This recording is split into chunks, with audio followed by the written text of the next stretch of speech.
Hello everyone and welcome back to Mix Best TV mixing and mastering tutorials on YouTube. I'm your host David, and by popular demand, after the loudness is not in mastering video, today we take a look at the mastering session of that track, Hunting, by the band Lampstone. But I'm gonna tell you right now that there's not really much to see here, guys, and that's a testament of what we said in the previous video that I'll link here and in the info box down below. The processing for this mastering session was very minimal, and in my opinion, this is what mastering should do. This is the purpose of mastering, doing minor adjustments if needed, and not mangling with who knows what esoteric secret and magic processing a track. Sometimes, yes, if the mix has a problem especially, but as a general rule, what you want to end up with, ideally, at the end of a mastering session is minor adjustments. So because there's not so much to see in this session here, I thought the bottom line message for this video could be, don't fuck it up.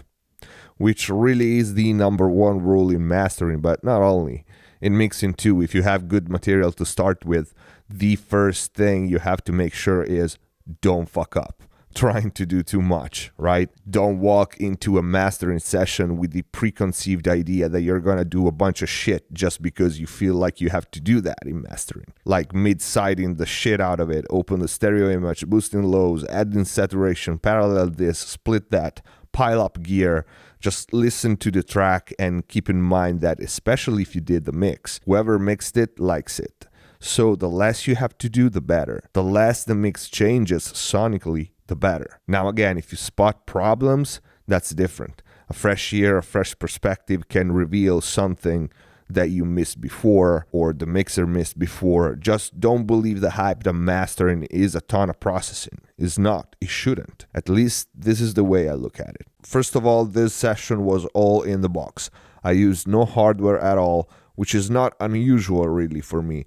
I use so much hardware in mixing that I rarely feel the need of more color or more hardware when mastering one of my mixes. Now, if I master for someone else, if I receive a mix from someone else, it's pretty much assured I'll fire up the gear. It depends case by case, really. The only exception here, the only piece of hardware I used for the final track was the Craneson Head, a DDA converter. For both its onboard processing, I just used a little bit of triode mode, but mostly I used it for the final limiting itself, clipping just 1.5 dB on the way back in, only to ease up the work for the limiting plugins, the K-Clip and the Pro-L in this case. So since I don't have the head here, keep that in mind. You will see about 3 dB of limiting here in the video, when in the real session there was half of that happening, with the converter itself shaving off 1.5 dB before the plugin limiters. And the converter was also adding some harmonic content with the onboard saturation algorithm, the triode mode, so the final product is a little richer sounding and a bit brighter. But yeah, you guys wanted to see the session, and this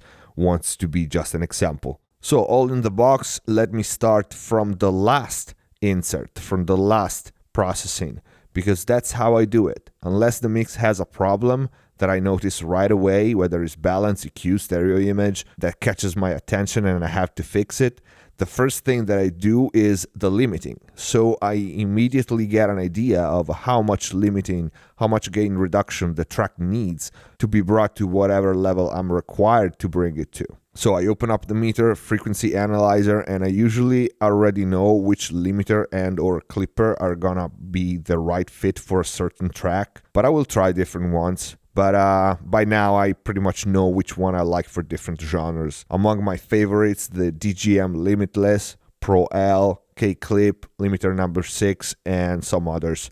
But this time it was the Pro-L in combination with the K-Clip that I used. Let's hear the mix without any processing on.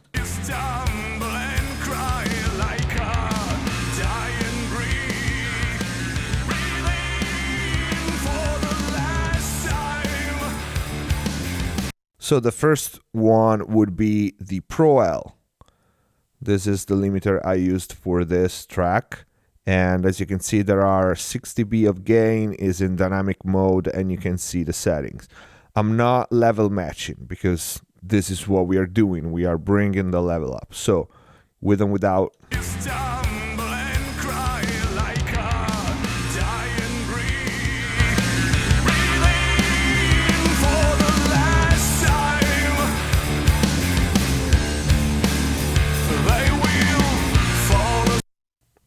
Okay, so the K clip, as you can see, we are hitting something like 3 dB of gain reduction maximum on the tallest peaks on the drum hits.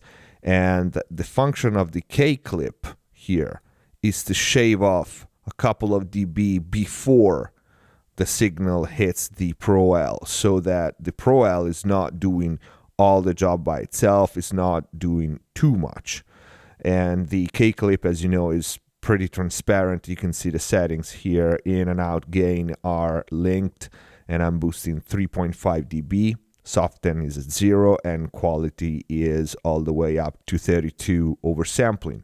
The soft mode is smooth, and let's see how many dB we are shaving off with this.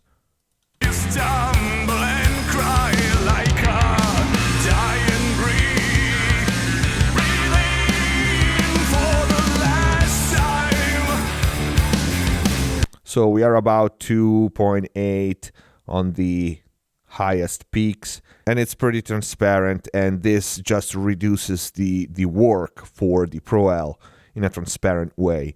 And take a look at the meter. We now know that we are at the level that we need to already with this processing. Stumble and cry like a dying breed, breathing for the last time. So we are stupid loud already.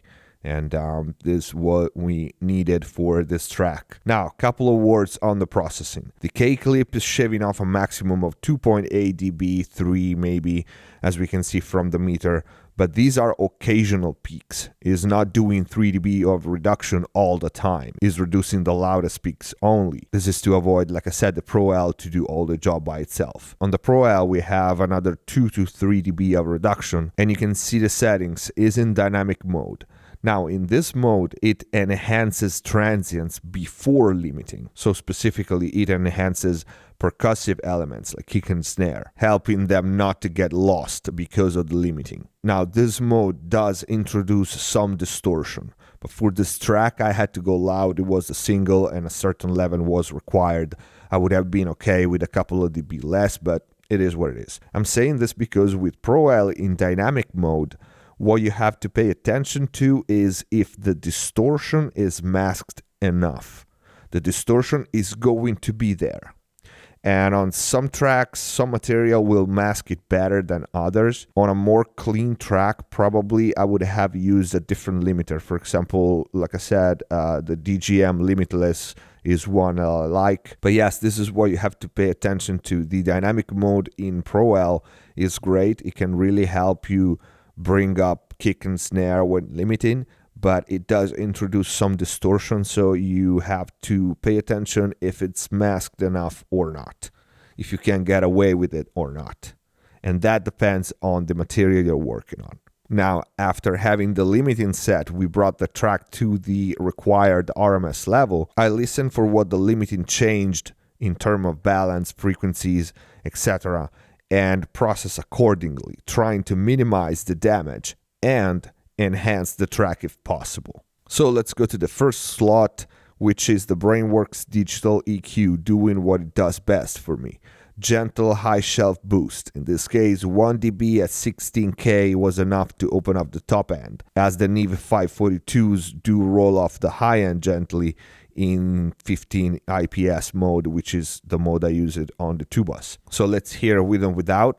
Stumble and cry like a dying breed, breathing for the last time.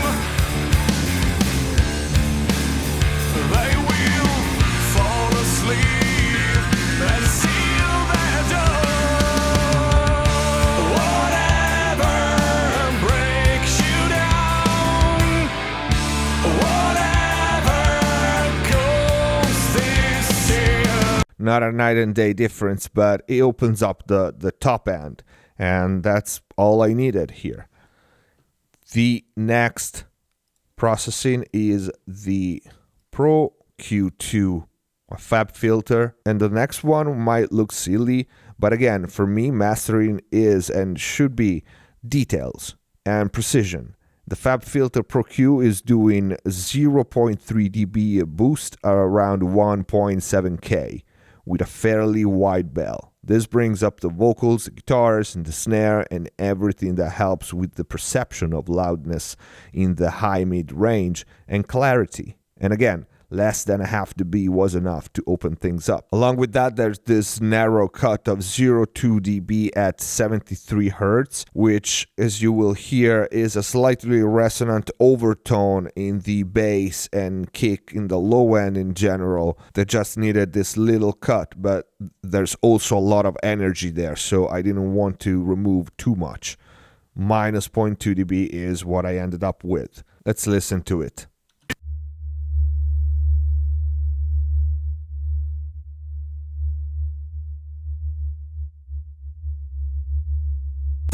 Let's hear with and without the Pro Q.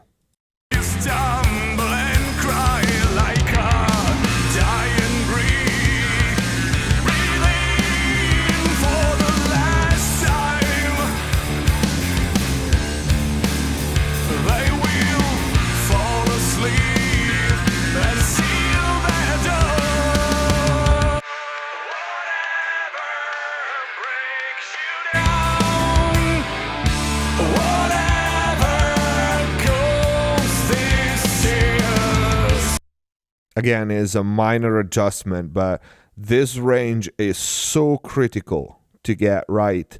This is what you hear in phones, laptops, small speakers, is exactly this range here. Stumble and cry like a Is also what gives you intelligibility and clarity, and too much and everything sounds harsh. Too little and it sounds muffled. So it's a very, very sensitive range. It's also the range our ears are more sensitive to. So yeah, this was just a 0.3 dB boost, and it was enough to open things up again. Let's take a look at the next and last processor, the Tdr Nova. This is one of my favorite plugins, especially for mastering, and it's free. The Tokyo Dome Lab Nova Dynamic Equalizer. Centered at around 11K, we have only one band active at a very low ratio of 1.2 and a fairly slow attack. It's doing few dB of gentle, wide reduction on S's and cymbals. That's what triggers it. It helps smoothing out that range, which can get a little hard due to the limiting, which is what I said before. The Pro L in dynamic mode caused that range to get a little hard, and the Nova put before that helps with the problem. Dynamic EQ, so not removing that range all the time, but just taming it when there's a lot of energy in that range. So let's take a look and hear with and without. Pay attention to what triggers this processing. stumble and cry like a dying breed, breathing for the last time. They will fall asleep and seal their door. Stumble and cry like a dying breed, breathing for the last time. Let's try to catch that S there. For the last time. There we have it. That S in the vocal triggers this band. Take a look. For the last time. For the last time. Okay, so it's very gentle. Again, this is what mastering should be, in my opinion. But yeah, the Nova, this high band here, is triggered pretty much by S's, hard consonants, and the hi-hats, and maybe some cymbals here and there. Let's go to another spot. Go in fear when they're facing you. Whatever breaks you down. Whatever goes these tears. So it's pretty much the S's on the vocal. Yeah, again, It's not doing that much, but is enough. I mean, it smooths out that high range, which otherwise would be too piercy.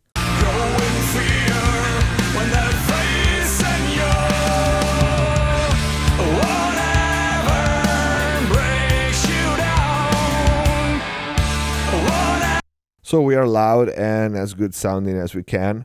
And let's listen without the 3 processing, which is 2 EQs and a dynamic processor.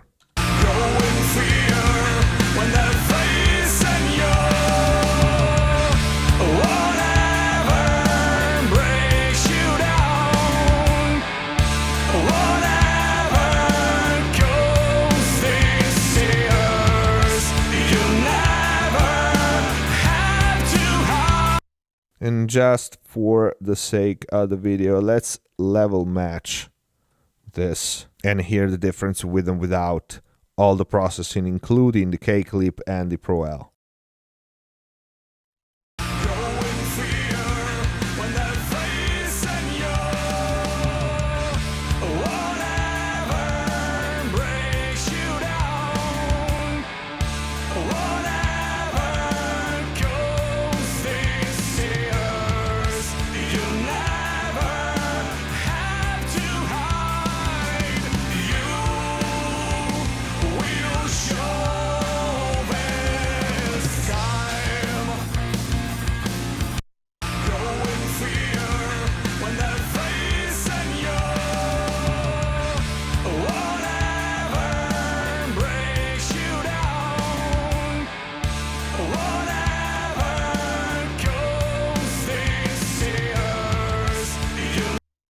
So once you level match, there's really not much of a difference. EQ wise, there's not much of a difference. The most noticeable thing is the aggression, I would say, due to the limiting itself. That's pretty much the biggest difference.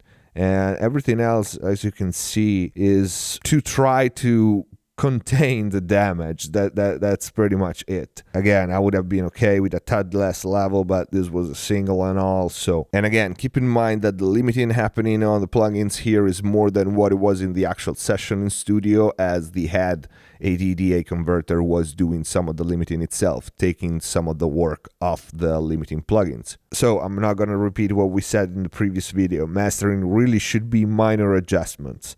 Your potential for loudness is all in the mix. Balance first, everything else we mentioned in the other video next. After that, it should be fairly easy for anyone to bring a mix to a competitive level, whatever that means. And you don't need to go this loud either, unless you have to meet specific requests. So you can be more conservative. And of course, if a mix has a problem, then it's a different ballgame.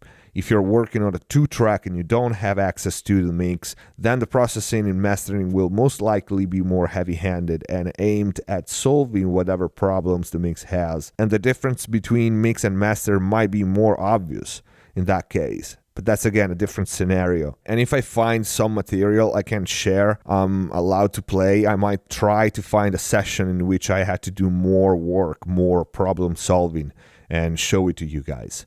And that's a wrap. This is it for this video. I hope it was informative and I hope you liked it. If you did, please don't forget to click the like button and share it around. Leave your comments down below. Join us on Facebook and Twitter to stay in touch with us, get all the news about the channel, upcoming videos and series, and get access to exclusive content.